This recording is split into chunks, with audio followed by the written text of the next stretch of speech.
Hello, everyone, and welcome to another edition of Turned Out a Punk Classics, a show where we take old episodes of Turned Out a Punk that have been lost from the internet and return them to their previous glory by sticking them back on the feed.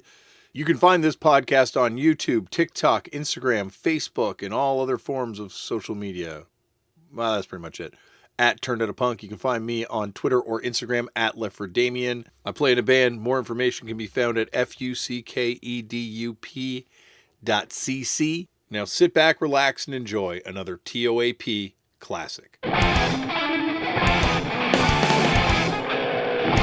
Laura, thank you so much for sitting down and talking to me. We also have Melanie, Isabella, and Eric in the room as well. But happy to be here. No, it means a lot having us in your hotel room before a show, because God knows mine wouldn't be any state to do this. So I really appreciate you having us here. I like to think I kind of excel in the art of like breaking in a hotel room when I get into it. I'm just like, huzzah, throwing everything everywhere. Not to throw disparations on the room, but no, this isn't broken in at all compared to what I do. We got in late last night. Okay, that's good. Okay, so you got some more time. But thank you so much for coming on the show. You're someone that I've wanted to talk to for a long time because I think watching Against Me's ascent, being in our band, it was kind of like a lot of stuff that I think we went through a little bit later, as far as labels and as far as growing up as a band that went from being a DIY band to becoming a band on a bigger platform. Right. I was just always like, living vicariously through you and then going through the same struggles of those early band stages too. So I think I can't wait to get into this. That's awesome. I totally recognize the same in watching you all from a distance too. Yeah, and I'm a big fan of you. Oh, well, this is awesome. Then let's not, I don't want to waste any more time with it by taking up me yammering. How did you get into punk? Like, do you remember the first time you heard it? It was really kind of like gradual where like I like when I was young, like elementary school, I just kind of listened to whatever and would buy cassette tapes based on whether or not I liked the cover. Yeah. So like my first cassette tape I ever got was Def Leppard Hysteria. Yeah. And then like, I used to read like Hit Parader magazine, and like there were some of those bands from back then, like Guns N' Roses in particular, who were one of my favorite bands, who would wear punk band shirts. Like they'd wear a Damned shirt, or I wore a Sid collar because Duff McKagan wore a Sid collar when I was like 8 or 9 years old. And I remember seeing like Sex Pistols spray painted on a wall, probably when I was like 9 years old, and this was in Italy at the time.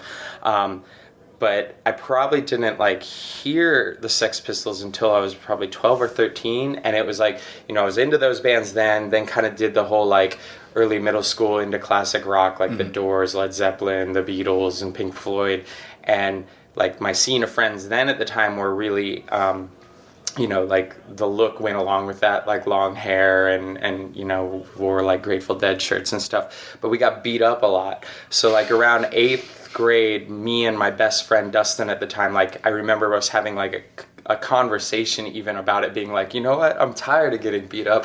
Let's fight back. Even if we still get beat up, let's fight back. This school year, we're going to do that. And like it was at the same time then where like Green Day was really like blowing up. Like Green Day was my first real concert that I went to aside from like a local band or something. Who was the opener on that? Do you remember? It was a band called Wooden Horse. They were from Pensacola, Florida. Okay. They might have just done the Florida dates. So this is like what year? Was this per Kerplunk era? No, this was 1994, just as like Dookie was really like, it was before a Woodstock performance or whatever. So it's still early on that. Yeah, but Longview was out on MTV or whatever. Yeah. And at the time, like, we were discovering Green Day, and then also like I got Nevermind the Bollocks, and like that was like I guess my first real punk record that I bought. But when Green Day started blowing up like that was when like Rancid hosted 120 Minutes, and there was just all those bands you realized were tied together that we just kind of started digesting, and like we watched Tim and Lars host 120 Minutes, and we were like, okay, X, like, okay, the Anti-Nowhere League, okay, like all these videos that they played where we just went out the next day and started buying records. Yeah. So that was like kind of like I guess like Epitaph sort of stuff, or you went back immediately to kind of the older stuff, or? It was a mix of both. Yeah. Like as we were really getting into that like East Bay kind of punk scene with like Green Day, all the Epitaph bands and everything like that, like me and my best friend at the time were like buying Sex Pistols records. He bought like the Clash records, like and just kind of discovering what we liked. We got into the Dead Kennedys, like, and there was maybe like 2 or 3 other kids at our school, and James, who plays in my band, included in that, who just like were all kind of getting into stuff at the same time. So we just share records, you know. And were you playing already? I played in a band that mainly did like Nirvana and Pearl Jam covers. As one did at that time. Yeah, when I was like 12, 13 years old. And then me and my friend Dustin and James, like we all just started playing in punk bands together. And I mean, there was no scene there in Naples, Florida at the time where like there was no one you could look to and be like, oh, well, there are the older punks and that's how they do it. It was just like, okay, let's start a punk band and your mom and dad will let us do shows at their house, so we'll do the show at their house. Historically, are there any punk bands from Naples, like even back in the day? I'm trying to think, like, any of the bands like on like incredibly late for the trend or any of those Florida No, comes, you know, there was like a little bit of the residual goth scene. Okay, yeah. Because there was like a huge goth scene in like the Tampa area or whatever. Yeah. So like there was like a band called Purulent, I remember, from Naples, Florida, and there was like a zine called Demented Kids. That it wasn't punk, but it still had the punk like vibe thing to it. Yeah. You know, they're doing a cut and paste zine or whatever. So like it started there, and there was one record store called Offbeat Music that was first in Naples and then Fort Myers, which was like the town half hour north. I would stay in Fort Myers as a kid. My grandmother lived there. Oh, right. Yeah. Everyone's grandmother either lived in Fort Myers or Naples. But so we would go to shows in Fort Myers because they would have like bands come through, like actual bands. So. And I guess Florida did have, well, I don't know, you know better than I would, but were there other, like in these other towns, who are some of the local bands that would have been playing around then? Well, St. Pete, like at the time, was a mecca, you know, like because there was State Theater, which did shows, and there was Janus Landing, and then there was like some venues in Tampa that actual touring bands would come through, and there was a couple like local bands that were like big. There was this band Car Bomb Driver that would play fairly often. There was James ended up joining a band called the Scams, who were like the biggest punk band out of St. Pete to never leave St. Pete. They opened for the Subhumans, you know, which was like mind blowing when you're like 14 years old. Did they have any records or anything? Or? They recorded like one thing that was like a CD and a cassette or whatever, but it's like it's hard to find, you know. Discogs only.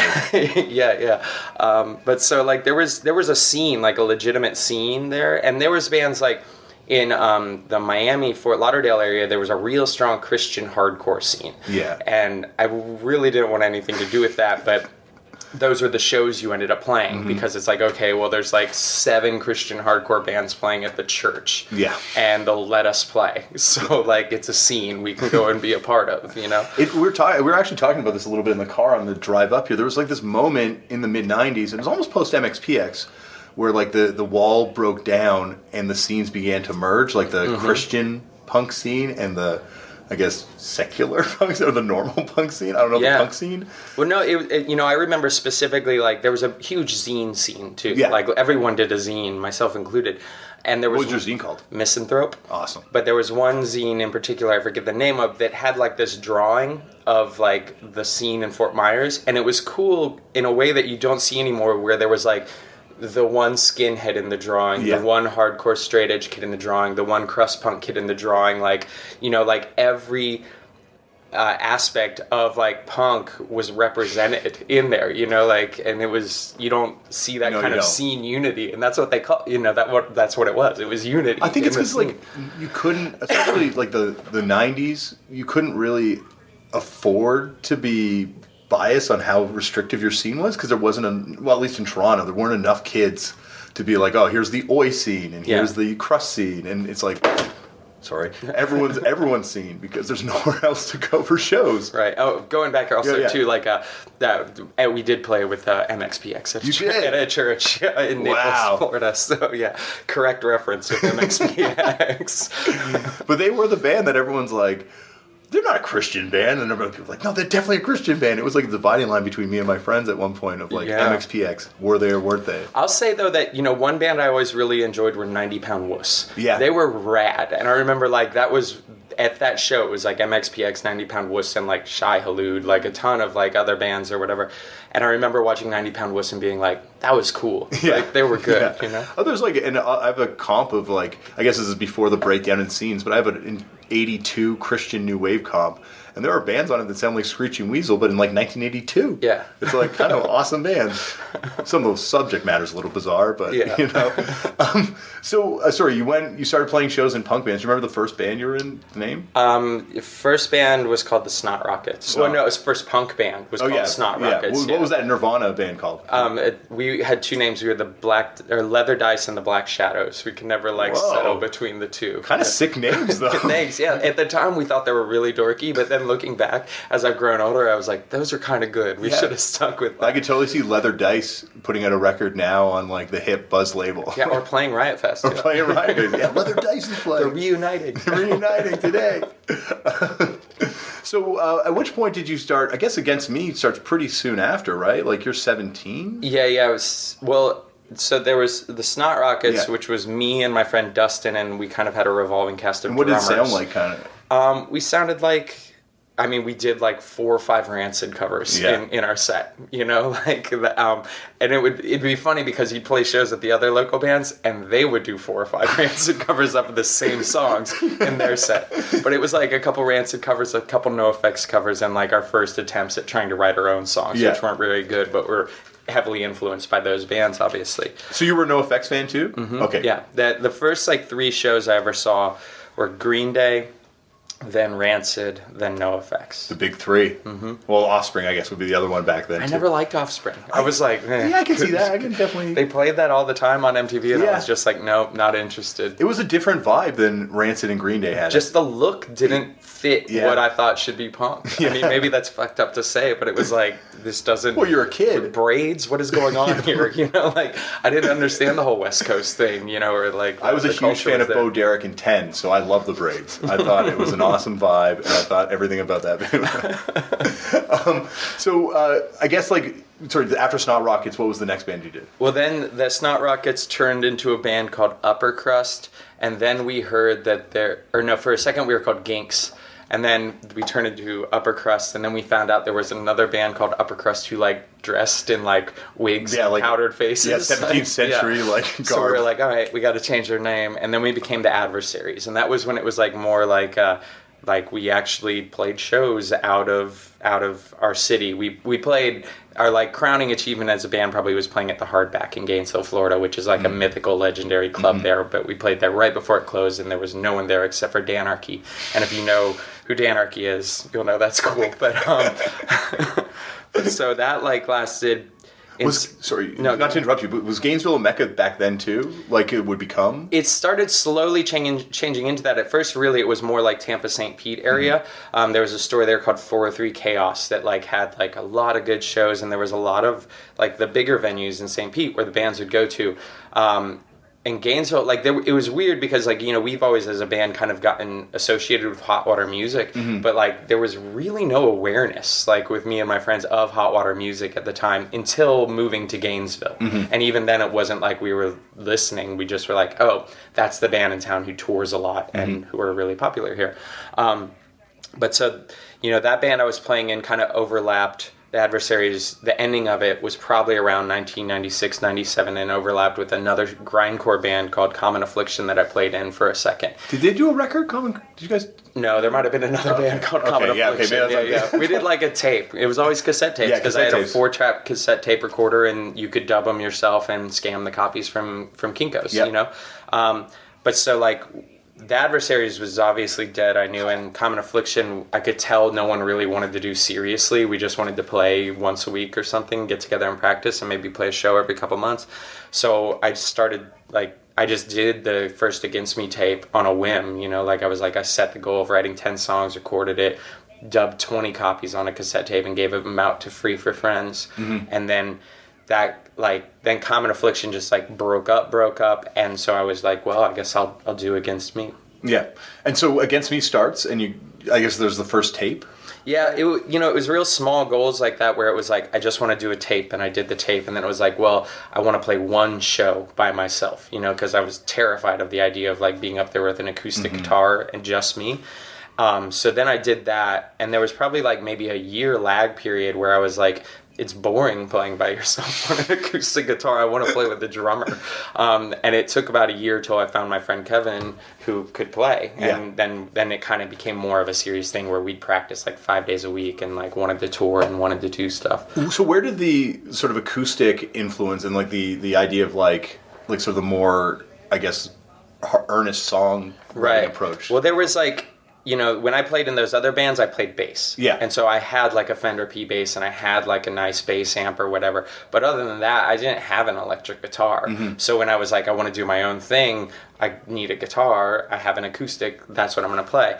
But at the same time, I was really like under the influence of a lot of like the peace punk bands, like Crass is what I got into when I was like 14, 15 or whatever. Yes, Crass Records or Crass something puts up the tape, right? Oh, well, Crass Hole, which Crass was like a Baltimore thing. But so like there was the Crass scene of bands which, you know, like Crass Records, like they did like Poison Girls, Omega Tribe, The Mob, Flux of Pink Indians, all those bands. But there was some other bands, like there was this band, The Apostles, and The Apostles were fucking hippies, totally hippies, you know, and they had like a lot of like acoustic based songs and a lot of like old workers songs.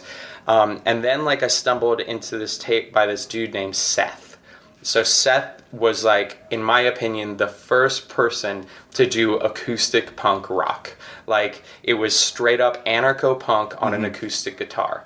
And it was like, you know, that type of imagery on the cover where you could tell it was a crust person, like, and just like, that was my influence where I was like, I'll do that. Yeah, I want to do it exactly like that. When's Seth from? I don't, probably 1996, 95, 97 era is when they were probably most active or whatever. But, I mean, like, I never have since crossed paths or heard anything more. I still have 2 cassette tapes, but it was like, that I think was more associated with, like, the Profane Existence, Slug and Lettuce type scene, like, which then I started drifting into when I was, like, 16 years old or whatever.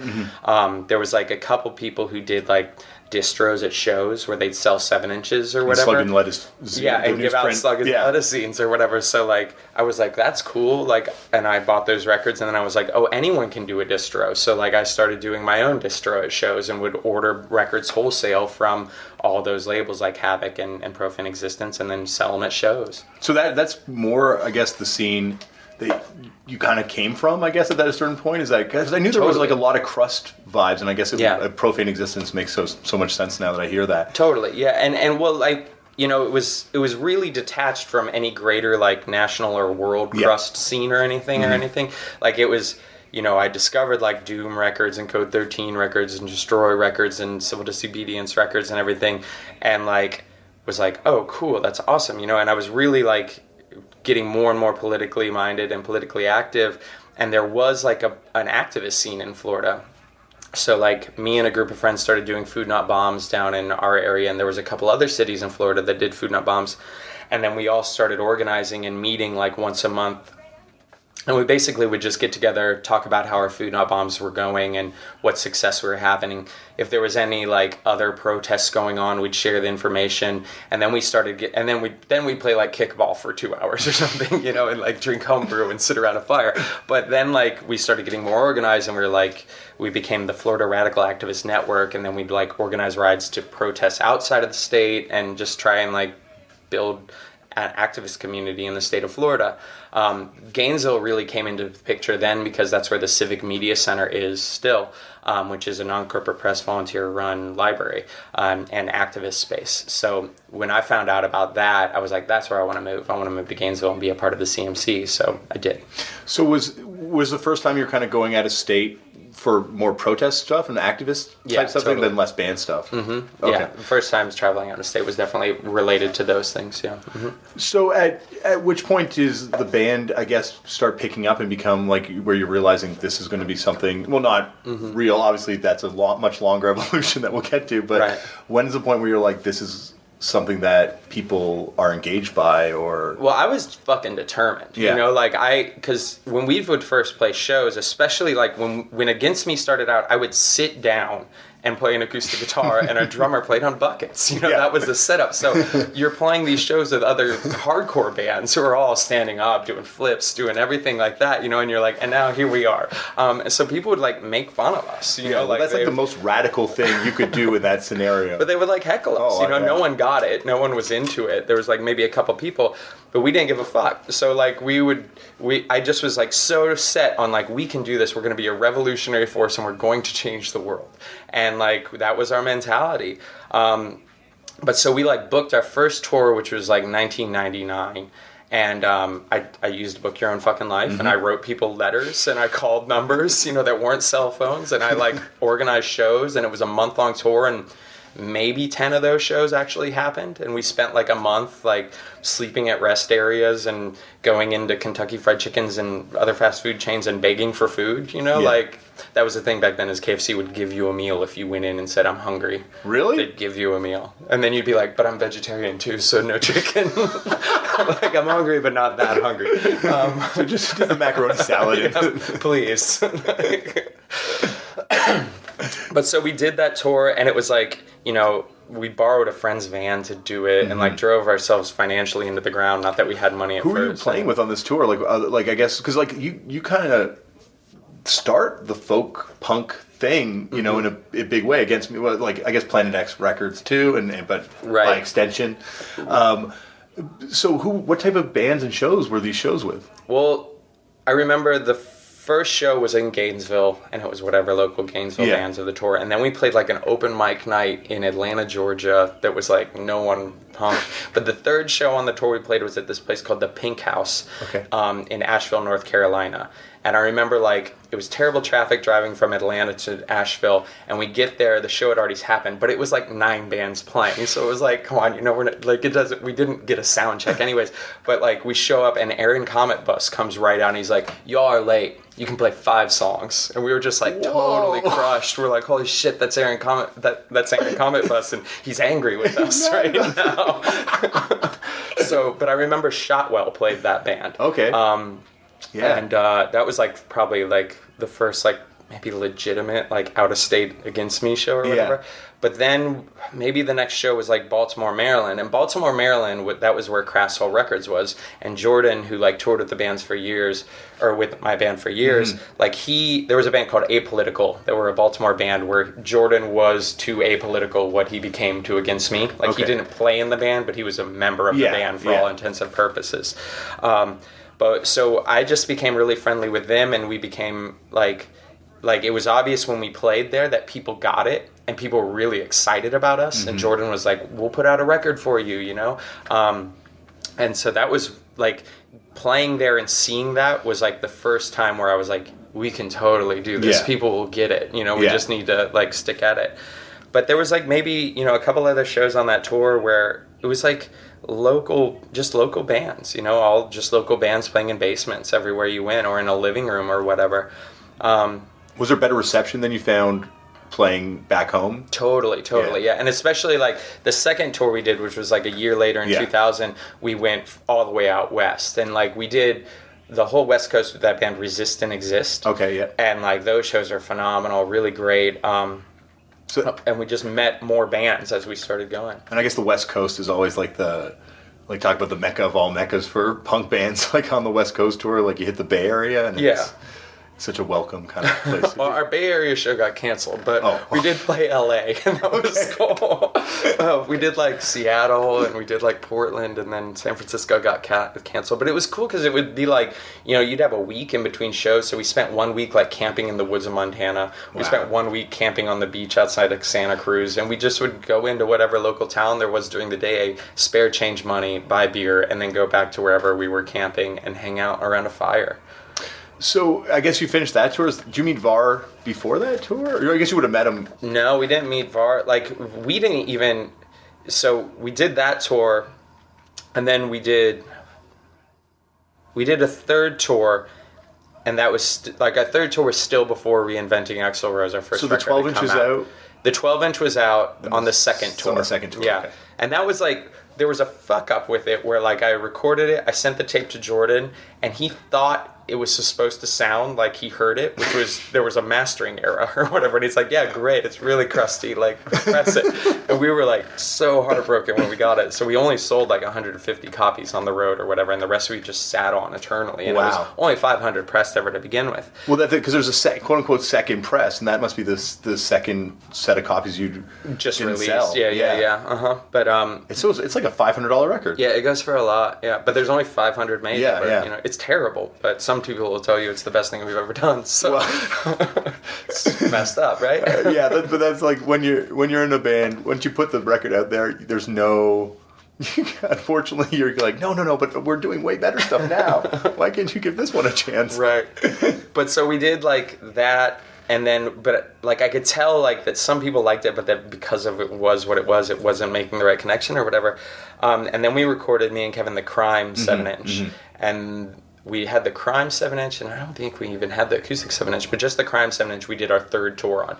And that was the first tour where we were like, okay, well, we're selling a 7-inch and we'll sell a t-shirt. And we sold the t-shirt for like $7 each, and the 7-inch was $3 each. But we came back from that tour and we had made like maybe a couple $100. Yeah. And that was the first time where it was like, holy shit, you know, hey everyone, here's $100, you know, like we're gonna do this.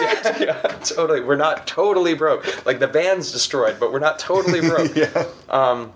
So you hadn't like even met Var just at shows at this point, really? No, okay. yeah. Well, he's, you know, Var's like kind of mysterious in that he's not like a big socialite or anything like that, or he wasn't like, he's not the person at the show crowd surfing or anything, being like, I'm Var from No Idea. Woo. It's amazing going from No Idea to Fat Records, just in the different of the label heads. Mm-hmm, totally. But so like we were aware of No Idea there, but like, well, yeah, because it seems like. You know, like you know, and I'm not to put your band in a corner, but you guys seem like way more political than No Idea was at that time. Totally, and we weren't liked in Gainesville at first. Like no place would let us play. We only could play at the Civic Media Center, which wasn't really a venue. We would just be like, "Fuck it, we're playing here." And then like, you know. The other thing about Gainesville, too, is that it was a really incestuous scene. Like, every single other Gainesville band or No Idea Records band, like, all the members have played with each other in other bands, so we were really virgin to that. Like, we had no overlap or anything. But so, like, once we wanted to do a full-length, we didn't have the money to put it out ourselves, and we didn't know what we were going to do. So... like we recorded it first and Jordan paid for the recording, and originally Ebullition Records was going to put out Reinventing Axl Rose. Wow, really? And then for a second AF Records was going to put it out. Whoa! And then Jordan actually was the one who went into No Idea and was like, do you all want to put this out? Like we had never met Var when he agreed to put out the record, and we had no control in going in there and asking. It was just Jordan who went and made it happen because Jordan paid for the recording. Hey everyone, now that the holidays are over, Factor's ready-to-eat meal delivery has got your resolutions covered. Factor takes the stress out of meal planning, so you get to skip the grocery stores, the prep work, and the cooking fatigue, because they have 35 chef-crafted options each week. So whether you want to try going veggie or vegan like myself, whether you're like one of my kids trying to eat anything and everything that you can find, whether you're trying to go keto or calorie-wise, they've got you. And there's 55 add-ons that you can also put on there, so you'll have tons of nutritious and flavorful options. Whether it's breakfast, lunch, or dinner, Factor's meals are ready in 2 minutes, and there's snack options as well, and juices and smoothies and all sorts of things. It's been amazing having Factor in the house, because whether it's meals for myself or, as I said, meals for my kids, I don't have to do overpriced takeout anymore. There's delicious food that's available right down there in our refrigerator. And it was all delivered right to my door. And it was great for me having some of these vegan meals in the house, because there was no stress for me. There was no cooking, no cleanup after I'd made food for the kids. I could just pop down, grab one of these, and it was ready in 2 minutes. Or if the kids were hungry, I'd send them down and they could get one of the meat options, and once again, it's ready in 2 minutes. And you don't have to just take my word for it. You can head over to factormeals.com/TOAP50 and use the code TOAP50 to get 50% off your Factor meals. That code again is TOAP50 at factormeals.com/TOAP50. TOAP 50 to get that 50% off and see for yourself. Delicious, nutritious. And I get the kids on the podcast, but they don't feel like coming on to do the ads. I got to pay them. And oh my God, that gets messy. That is so did you, I guess, backing up, did you have a relationship with Ebullition? Like, had you gone and a Heart Attack, I guess? I loved Heart Attack, like that was like, I loved that zine, and I loved the label and records they put out, and we wanted them to put it out. But they were kind of like, that was right when you could kind of tell maybe they were slowing down a little, and like the zine was kind of like fizzling out or whatever.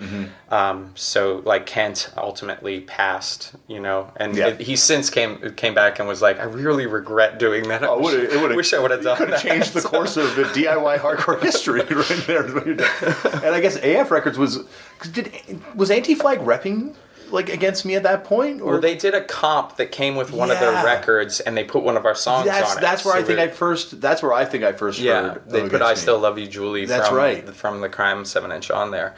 But they were like really starting to ramp up their record label at the time or whatever, and we played Roboto Project in Pittsburgh, and they came out to the show, and we hung out a little bit, and they wanted to put out the record, but we ultimately passed. Wow. And actually, I've heard about them coming to see you at that show from kids that were at that show being like, and then the guys from Anti-Flag came out to a show at the Roboto Project. Well, people that whole show were like, they don't normally come out to shows. Like, it was weird, like, because they're just Anti-Flag, like, they're not, like, but they were, like, by the punks there, they were being treated as, like, A&R people, where we were all, like, we were afraid of them then, well, like, it's when you're the local scene, you demonize the local band at a certain point, I guess. Yeah, totally. I remember when, like, Sum 41 would show up at a show. It's like the needle scratches off the record. Like, what the hell are they doing at this show?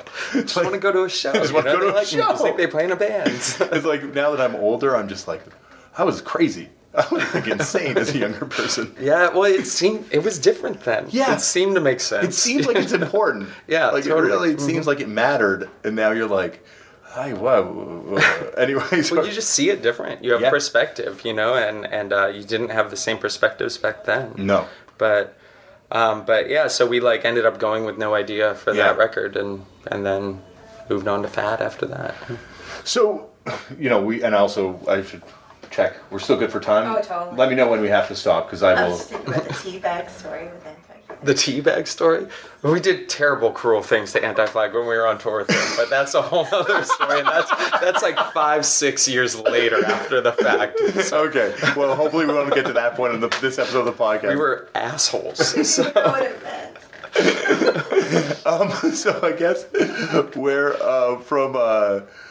so you signed to No Idea, and signed. Not, they just put out the record. But that was it immediate that record took off? Because it seems like I remember hearing about it pretty soon after it came out. That it was like it felt like it was bigger than like a big record coming out. Well, like they had no perception of it. Like No Idea's perception of us was like that band in Gainesville that no one really liked. Yeah. No one wanted to see play, and like they didn't realize that we had already actually toured, and that there were cities where people had heard about us and were really excited about us. So the record came out and it started doing really well just by underground word of mouth. Yeah, like who was it? Maximum Rock and Roll write about it, or did Maximum Rock and Roll really championed us at first, and like there was just a lot of Attack too, I think.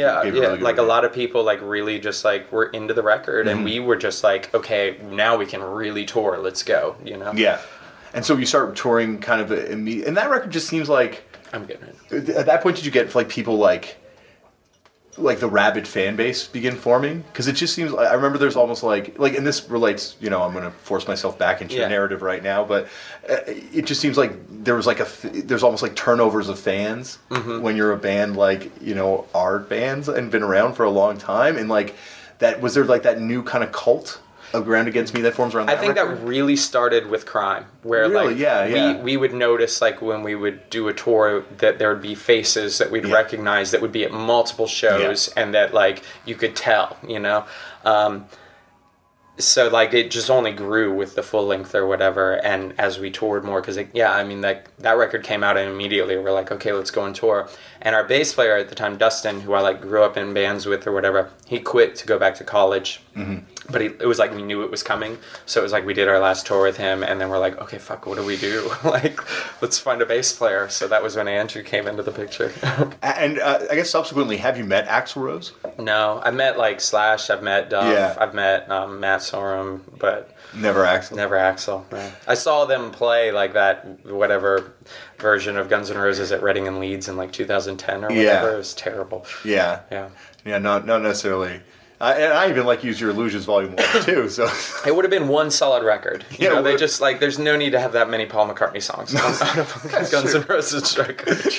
Couple ballad cuts on that one. I mean, it just got ridiculous, but... Has your opinion on Axl Rose changed, having been in... I think I find I have a lot more sympathy for people in bands that as a younger punk, I was just like, fuck that band. Totally. I mean, well, just the level of attention that he got, and how weird I'm sure fans are with him. You know, you end up isolating yourself because you have to. You know, so I totally get that. Although I could talk shit on Guns N' Roses all day, or the current version, and get really into that. But that's a whole podcast in itself. You know. Well, if you want to come back for part 2, that's the GNR. We'll go deep.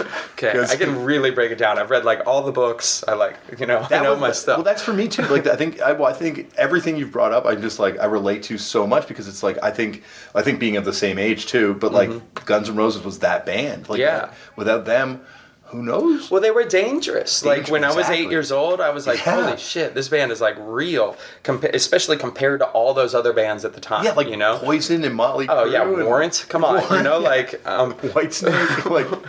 But that was, that's the thing that pisses me off most about that current incarnation of Guns N' Roses, was it's okay, fine, replace the whole band, but at least get the replacement members to dress cool. Yeah. Guns N' Roses used to look fucking cool, and these people look like they shopped at Hot Topic. You know, it doesn't look cool.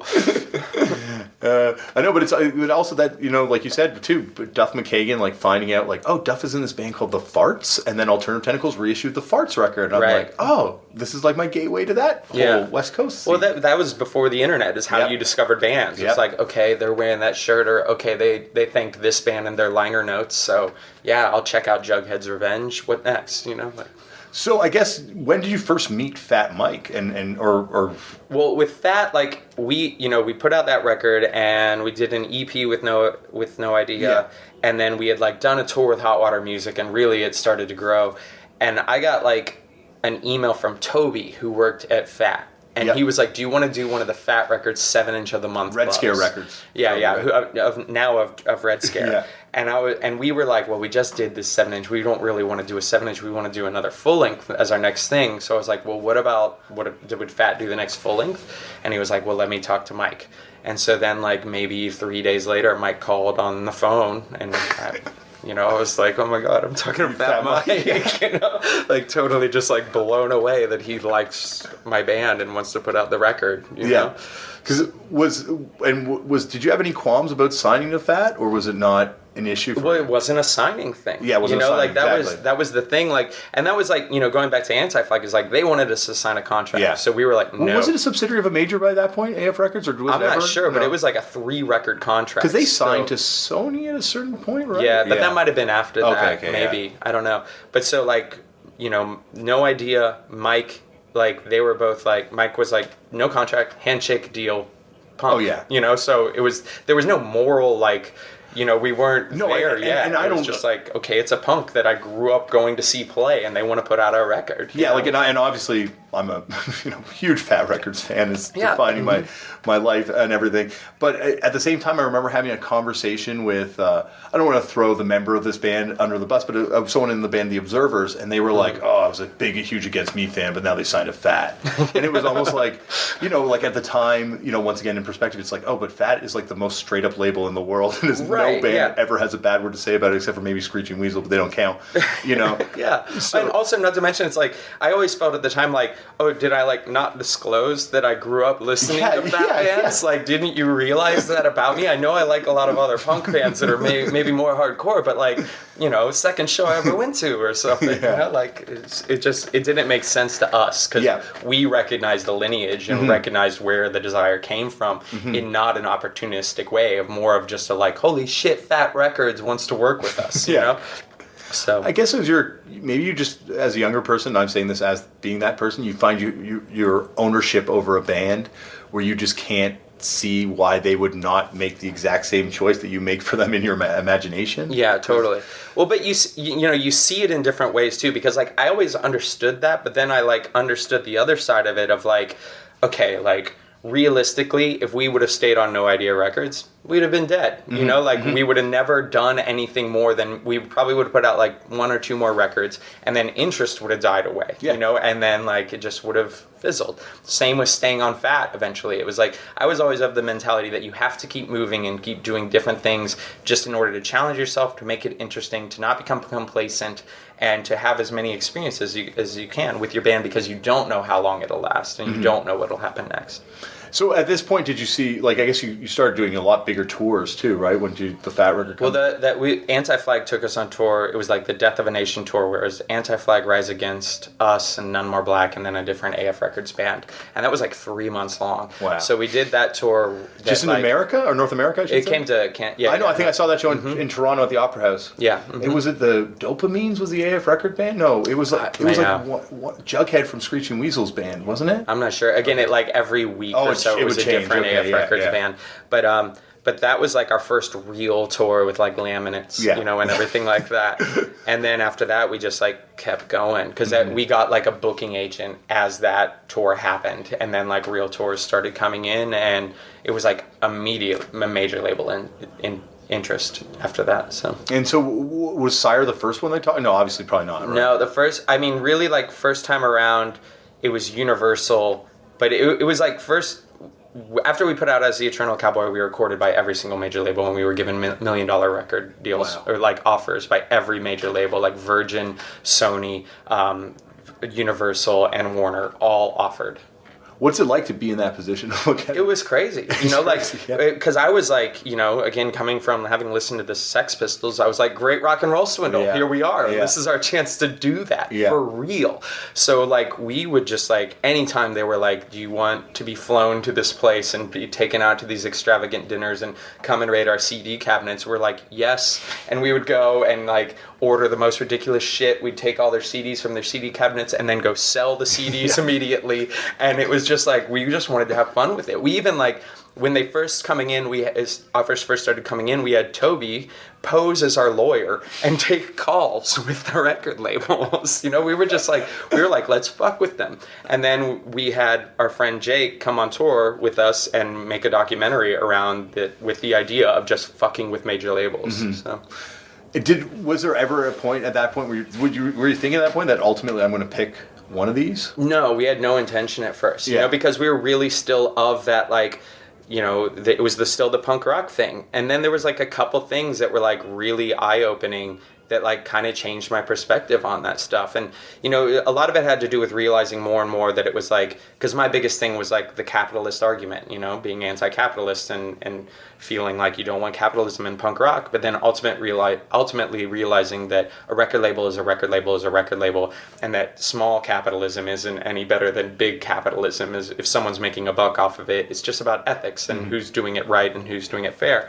But and then there was another incident too, like where we got so much shit because of Fat Records, you know, from like getting our tires slashed to like people physically attacking us to like really max. Oh yeah, totally, yeah, like. This is just before the major label stuff? Yeah, that stuff, I remember hearing about the major label stuff. We played a Polish-American hall on Long Island that was set up by a 16-year-old fan of the band who charged $8 at the door, and people were physically stopping us from playing our instruments and then slashed our van tires after the show.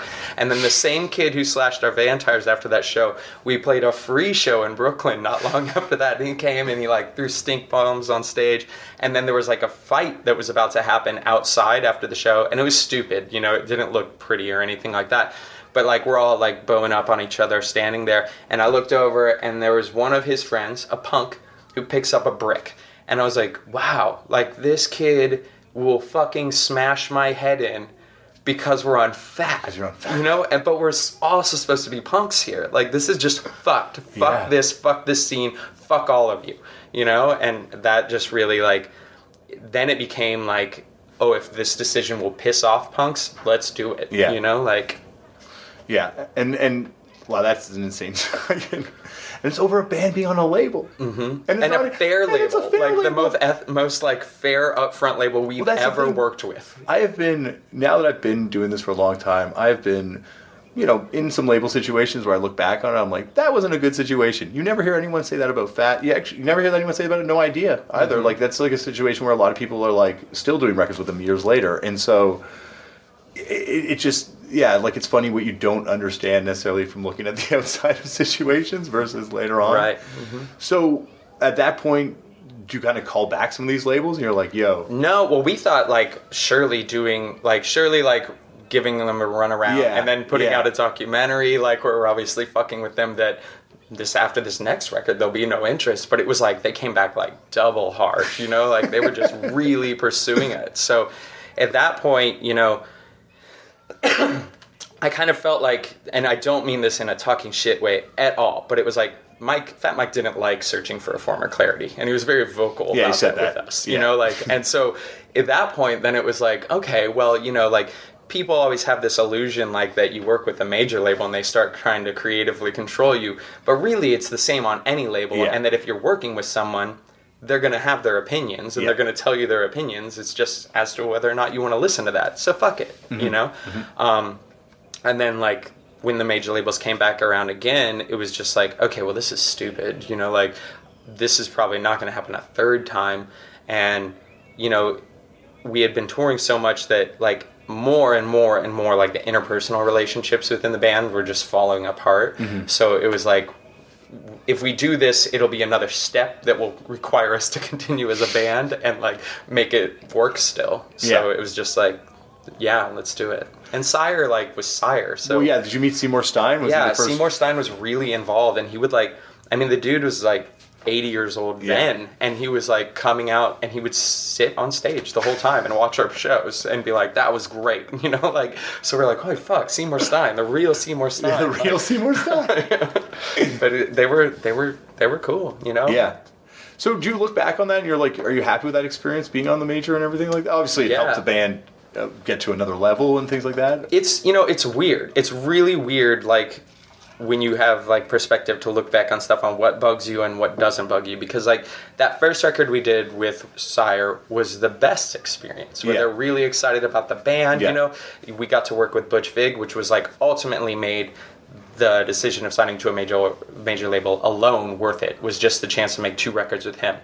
But after that first record, like I knew it. I wasn't stupid. I was like, look, when we got the contract, I was like, it needs to be a 2-firm record deal. Like, we need to be guaranteed they'll do a second record, because there's no way our first record is going to go gold or platinum. Yeah. And if you don't go gold or platinum, there's no way the fucking label is going to care by the second record, you know? So, like, I just knew, you know, like, that was going to be the case. And then there ended up being a lot of, like, critical acclaim, like Spin named the record Album of the Year or whatever, but that didn't translate into sales. It just did, like, a little bit better than our previous records done, which was still great by our standards, you know? Like, but so that first record was a great time. The second record was still a good time. There was like extenuating circumstances around our band that made it miserable, and the label was falling apart.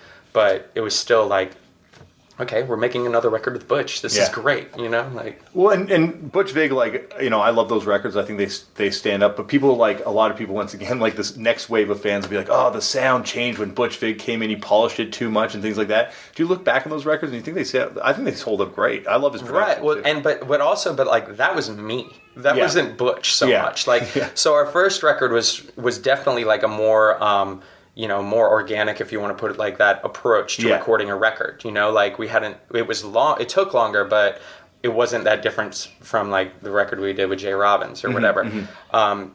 The second record, knowing that it was like, okay, well, we're certainly going to get dropped after this record, you know, and it probably won't, there's no way it's going to do, like, it won't do any better than the previous record or whatever. So like, what is the most I can get out of this opportunity right now? I'm working with someone who's made some of my favorite records of all time. Like, if there's a technique that recording, I want to learn it now. Yeah. So the only way I can learn that is if we use my record or our record to do that. So like, sure, show me how to fucking use Melodyne on vocals. Let's fucking like, I want to know every single thing so that I can use that after the fact, because that's more valuable than any other fucking peripheral bullshit, you know? Do you think that like was that experience essential to kind of become the producer? Yeah, with that intention, and then with the next record of being like, okay, now let's do our own studio, and now like, because the first time you go into a studio, like I didn't know how to fucking compressor worked, you know, like I didn't understand anything. I still don't. Right, me neither actually, but like I know what they look like. Yeah, that puts you one ahead of me, right? Because I still don't know what they look like. But so like, yeah, I mean, it was like each record you made, you got a little more comfortable in the studio. But just that opportunity was so, like, you know, in depth, and like you're working in these studios that you could never otherwise afford, that you're just like, let's take advantage of this and get the most out of it, and not have a negative attitude, but have a positive attitude with it. Yeah, it's like the best on-the-job experience you could hope for, and you're being paid to do it, more or less, because you're recording. So, with like leaving that situation, was the intention like, let's start our own thing, or was it?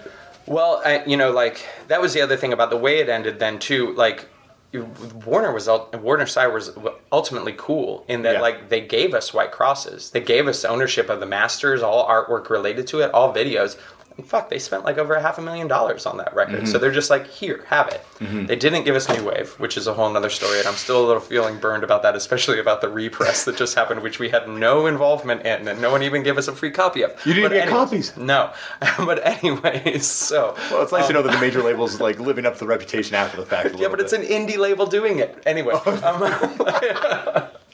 But anyway, so like... yeah, I mean, coming out of that, it was like, again, like, I'm really a self-aware person, and I realize what's going on, and it was like, okay, well, we just did our two records with the major label. What are our options? Epitaph, like, or like any other label, but any other label is going to be perceived as like a step back, or like, okay, and that's where they're going to die, or something like that. And at the time, too, I could tell, like, nobody wanted anything to do with us. They, like, we had a stink on us. So it was just like, fuck this. Like, I know our worth. Like, we'll do it on our own. Because we've done that before. And now I even have more knowledge because I just made 2 fucking records with Butch. Like, screw you all. Like...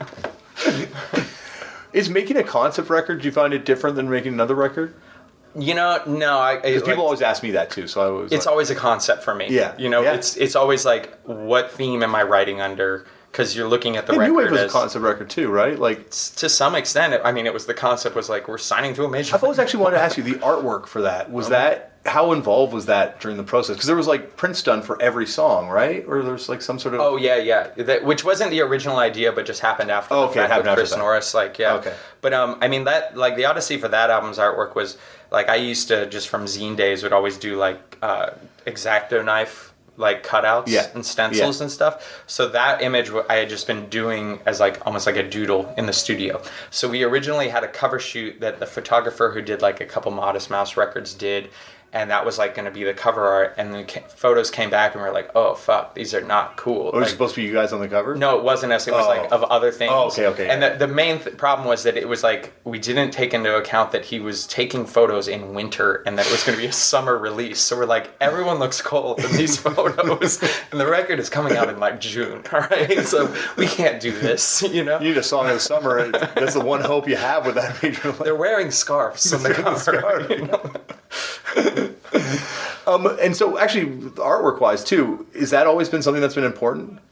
Yeah, you know, there's always like a defined aesthetic. It seemed it was originally to me. I always wanted to do all the album artwork, and it became something that I eventually realized like I had to release some control on. But still, I'm always stoked whenever I have a chance to do anything like that. Do you still do art for yourself, type thing, or just like doodle and not for like any release purposes or anything, but I don't have any drawing skills. It's more just like collage work and like that old cut and paste style zine work. Yeah, like the Winston Smith. What's his name? The guy who did all the Dead Kennedy. Melanie, what's his name? The guy who did the Dead Kennedys collage art. Do you remember? Wes, isn't it? Smith? Is it Wes Smith? I think it's Winston, actually. It's Winston, you're Winston Smith. Yeah. It's Winston you're Smith. right. Okay, good. Okay. Or like G from Crass. Yeah, or like, G from I mean, Crass, that was yeah. obviously Yeah, my yeah. biggest influence. Yeah, But- yeah. I guess I went with the color one because I can't. I can't handle black and white. I need it colorized. Well, I could go on forever, but I want to have you on for part 2, and you've got a full day to prepare for a show. Right so on. thank you so much Yeah, for doing my pleasure. this. This is fun. Yeah. Will you come back for part 2? Oh, Or hell just yeah. Guns yeah. N' Roses. Yeah, totally. For an hour. Yeah. Next time. Teabagging. Yeah, you Well, got to read both the Duff and the Slash book. I've read the Duff book. Cool. The And- Slash book is more real. The Duff book's all like, and then we all lived happily ever Yeah. after and never did drugs again, which you just know is bullshit. So I gotta say though, we did that. Well, I think As Against Me done Soundwave in Australia. we did Big Tay Out. Oh, okay, Yeah, okay. yeah. We did Soundwave, and he was on Soundwave, and like I saw his trailer open to crack the first day, and I grabbed Jonah, our drummer, who's the other hardcore nerd in the band, and so I went over there, and I'm just like, we're gonna go talk to Duff, and I just knock on the door, and I'm like, hello, Duff McKagan, my name is Damian Abraham, I play in a band called Fucked Up, let's talk about fastbacks.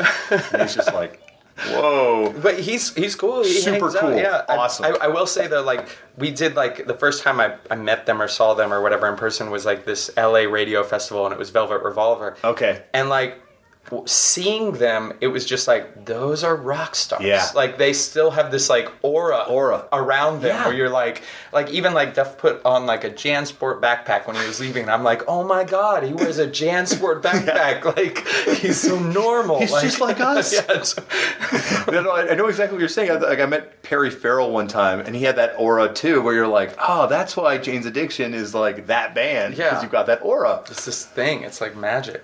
I'm going to find that aura one day. Well, thank you for sharing your aura with me, Laura. Right on. I really appreciate it. My pleasure.